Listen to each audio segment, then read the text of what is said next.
Bonjour à tous, comment allez-vous? Aujourd'hui, je vais vous parler de la République de Weimar. La République de Weimar, c'est la première démocratie pérenne en Allemagne. Cette république est instaurée à la suite de la Première Guerre mondiale, et elle se termine avec l'accès au pouvoir par Hitler. Il y a beaucoup de choses à dire sur la période républicaine. Je vais donc tenter de faire un gros résumé de ces 14 années. Maintenant, rentrons dans le vif du sujet. L'année 1918 est évidemment marquée par la Première Guerre mondiale.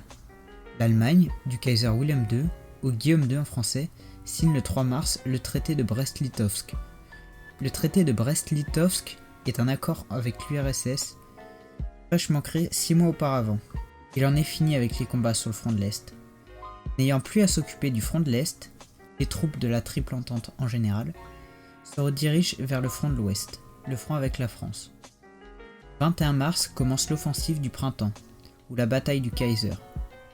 Les troupes commandées par Ludendorff, un militaire haut placé, souhaitent couper les lignes alliées en deux en isolant Français et Britanniques au niveau de la Somme, leur point de jointure. Cependant, devant cette offensive, les Alliés se placent sous un seul commandement, celui du maréchal Foch. Ils contre-attaquent à partir du 8 août. Étant dans une situation périlleuse, les deux plus gros alliés du Deuxième Reich allemand se défilent durant l'armistice de Mudros pour l'Empire ottoman et l'armistice de Vilia-Gusti pour l'Empire austro-hongrois. Le pays s'embrase lors de ce début de mois de novembre 1918. D'abord avec les marins de la flotte allemande qui se rebellent dans la ville de Kiel. À partir du 7, de nombreuses villes se rebellent en suivant l'exemple de Kiel et de Stuttgart. Munich, Dresde, Leipzig chassent les souverains en place dans chacun de ces états, comme Louis III en Bavière. Le 9 novembre, le Kaiser Wilhelm II abdique. Mais d'ores et déjà, Philipp Steinmann, un politique de la social-démocrate, proclame la République au balcon du Reichstag. Le même jour, Friedrich Ebert accède au poste de chancelier. Encore le 9 novembre, les spartakistes rejoignent la révolte. Le groupe spartakiste est un groupe formé en 1916 par deux socialistes révolutionnaires, Rosa Luxembourg et Karl Liebknecht. Ce groupe est une branche dissidente du SPD. En effet, il reproche aux dirigeants du SPD d'avoir accepté l'Union sacrée en 1914, c'est-à-dire la réunion de tous les partis derrière le pouvoir en place afin de gagner la guerre. Leur nom est tiré du gladiateur esclave Spartacus, le chef qui mena la troisième guerre servile durant la République romaine. Spartakiste proclame la République socialiste libre d'Allemagne quelques heures après Philipp Steinmann. Le 11 novembre, près de Compiègne, à Rotonde, 4 représentants allemands, dont un politique nommé Erzberger, un ambassadeur, un capitaine de flotte et un général signent l'armistice de l'Allemagne. Pour la France, il s'agit de 2 généraux, dont le général Foch, et pour la Grande-Bretagne, il s'agit de 2 amiraux britanniques. En Allemagne, Hindenburg comme Ludendorff ne voulaient reconnaître la défaite de leur armée. Le quiproquo est le début de la légende du coup de poignard dans le dos. Dorénavant, de nombreux Allemands penseront que la défaite de leur pays est due au défaitisme des civils qui ont signé la paix. En Allemagne, au lendemain de l'armistice, le pays toujours plongé dans le chaos, divisé entre spartakistes et le SPD.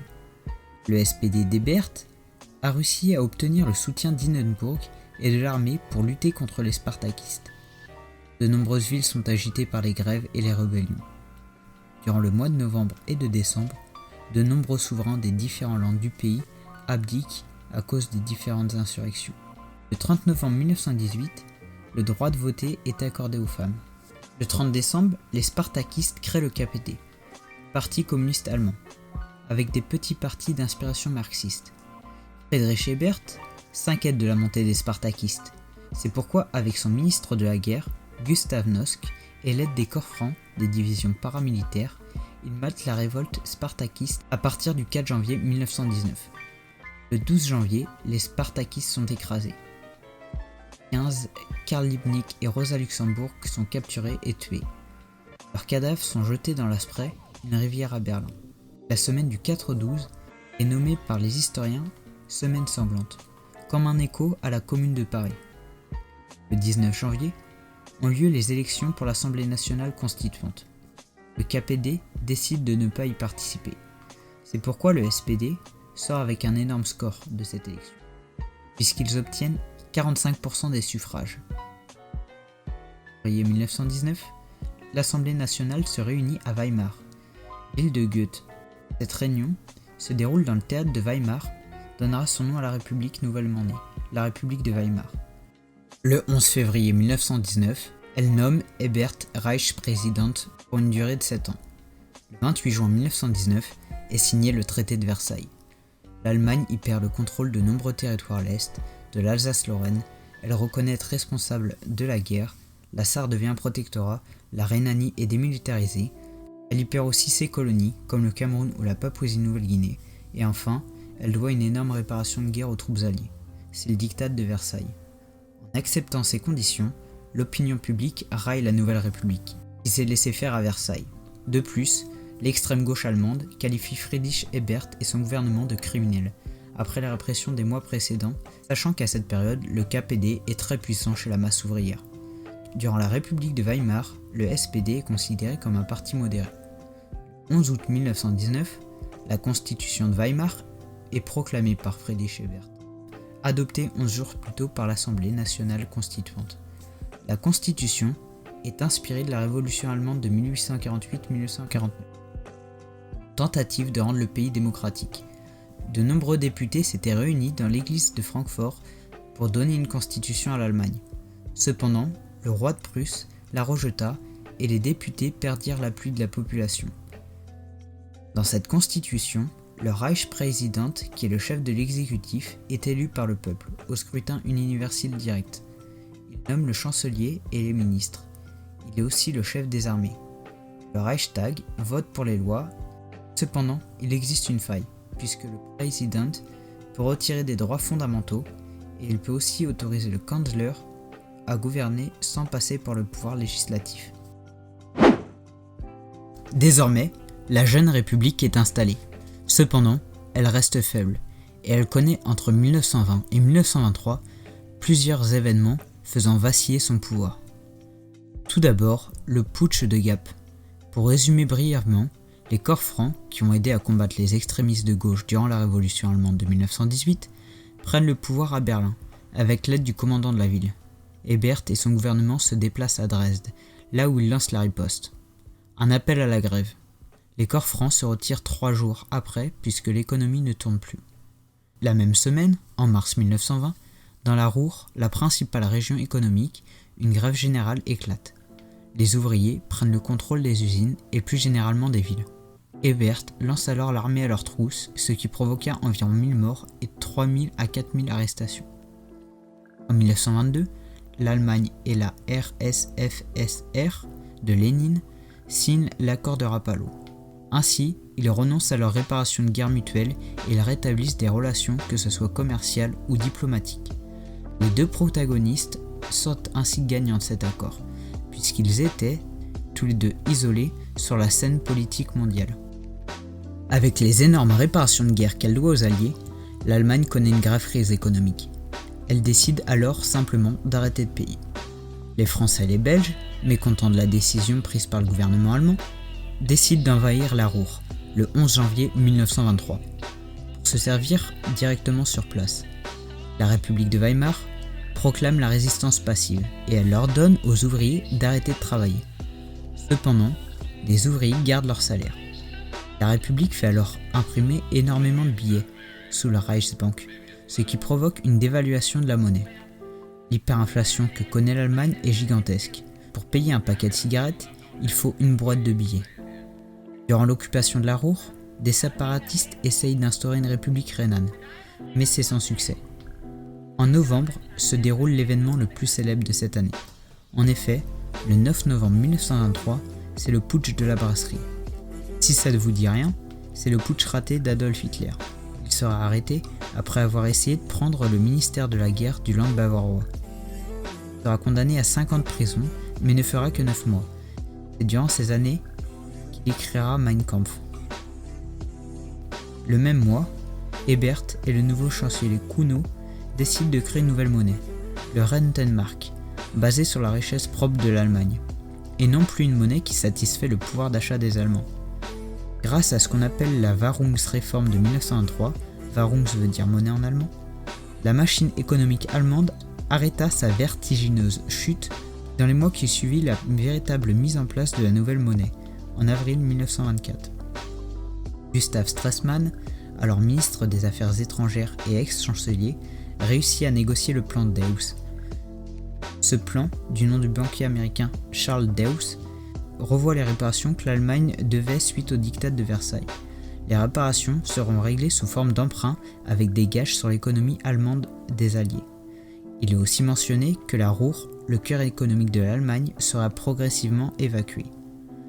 En 1925, Hindenburg est élu à la présidence de la République, après la mort de Friedrich Ebert en février 1925. En 1926, Gustav Stresemann signe également les accords de Locarno. Les accords de Locarno garantissent à l'Allemagne ses frontières occidentales, en échange de la renonciation aux territoires perdus au profit de la France et de la Belgique. À Locarno, on s'entendit aussi pour l'évacuation de la région de Cologne et l'entrée de l'Allemagne à la Société des Nations en 1926, entrée qui leur était interdite après le traité de Versailles. La Société des Nations était une organisation internationale dont le but était le maintien de la paix dans le monde. Le 10 décembre 1926, Gustav Stresemann, ministre des Affaires étrangères allemand, et Aristide Briand, ministre des Affaires étrangères français, reçoivent le prix Nobel de la paix pour les accords de Locarno. Les deux derniers succès de la politique extérieure allemande sont le pacte Briand-Kellogg, qui condamne la guerre comme illégale. C'est l'apogée de la paix après la DDR. 15 pays vont signer ce pacte. L'amitié Briand-Stresemann permettra d'espérer à un monde meilleur. Après la signature du 27 août 1928, 48 autres pays vont se rajouter à la liste. Et le plan Young de juin 1929, du nom du juriste américain. Il fixe la durée des réparations de guerre à 59 années, ce qui fait que le remboursement s'arrêtera en 1988. Le plan prévoit aussi l'évacuation de la Rhénanie, encore occupée par les Français en 1929. C'est chose faite en 1930. Le jeudi 24 octobre 1929 intervient le Black Thursday, plus connu sous le nom de crash de Wall Street. La bulle spéculative qui court depuis de nombreuses années éclate. Tout le monde tente de vendre ses actions, ce qui entraîne une énorme récession. Beaucoup d'investissements se stoppent. Le chômage augmente aux USA. Les capitaux américains se retirent de nombreux pays dans le monde. Ainsi, la crise touche le monde entier, dont l'Allemagne. En Allemagne, les exportations, la production baissent, donc le chômage augmente, passant de 1 550 000 personnes en 1928 à 5 602 000 personnes en 1932. Le NSDAP, connu sous le nom du parti nazi, promet le plein emploi. Ainsi, il passe de 12 sièges aux élections législatives de 1928 à 230 sièges sur 608 en juillet 1932. Le programme populiste d'Hitler convainc, même si avant d'être nommé chancelier, il perd 34 sièges en novembre 1932. Le plein emploi, le diktat de Versailles et le mythe du coup du poignard dans le dos galvanisent les foules. C'est alors que le 30 janvier 1933, Hitler est nommé chancelier par le vieux Hindenburg, réélu l'année précédente à la présidence de la République. Le 1er février, Hitler fait dissoudre le Reichstag, le Parlement allemand, grâce à Hindenburg. Le 27 février, un jeune ouvrier néerlandais met le feu au Reichstag, peut-être manipulé par le NSDAP. Ainsi, le lendemain, Hitler suspend les libertés civiles en prenant comme prétexte l'incendie du Reichstag. Aux élections de mars 1933, il obtient 43,9% des sièges au Parlement. Le 23 mars, le Parlement lui vote les pleins pouvoirs pour une durée de 4 ans. Le 2 mai, les syndicats sont interdits, et le 14 juillet, le NSDAP devient parti unique. Le 2 août 1934, Hindenburg décède. Hitler propose alors un plébiscite à la population pour la réunion des postes de chancelier et président.